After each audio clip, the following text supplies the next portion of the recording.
Ky shteti është I korruptuar deri në palç. Duhet shkullë nga rrënjët. Nga rrënjët.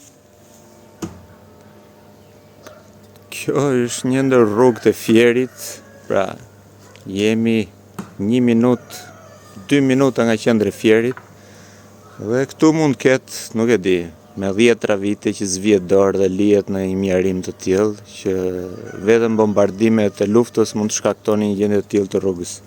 Pra është katastrofë, është një rrugë që vetëm rrugës mund të quhet.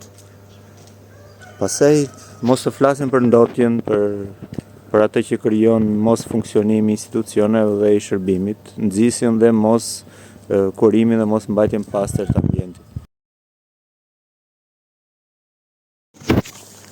Këtu jam një banor të zonës. Përshëndetje. Përshëndetje. Doja dy pyesja, duke parë të gjendje skandaloze të kësaj rruge. Sa vite ka këtu që zvihet dorë dhe 30 vjet. 30 vjet. Mos them më shumë. Që këtu institucionet Kjo po të kalosh këte matan, në këto rrugët e tjera. Më keq. Nuk ke Më nuk paguani taksat juve, më nuk paguani shtetin që ju lën pasdore. Të gjitha I pagojmë. I paguani. Po, atëre? Si ju gënjejmë për asë, si pranoni? Se di, kush ka ardhur këtu që të them që ka ardhur njëri për shkakun që të them që ka ardhur filani. E kuptoj. Kaq.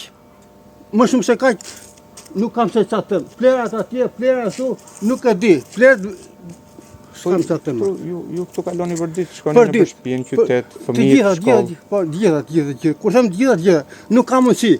Nuk e di se çfarë them. Nuk e di se çfarë bëhet, nuk di çfarë them. Më shumë se kaq, s'kam çfarë them. Pra, banorët me të drejtë janë të dëshpëruar dhe bashkia duhet I dëgjojë zërin e tyre dhe nuk mund t'i lëri njerëzit në ditë të pikës dhe në kushte të tilla skandaloze.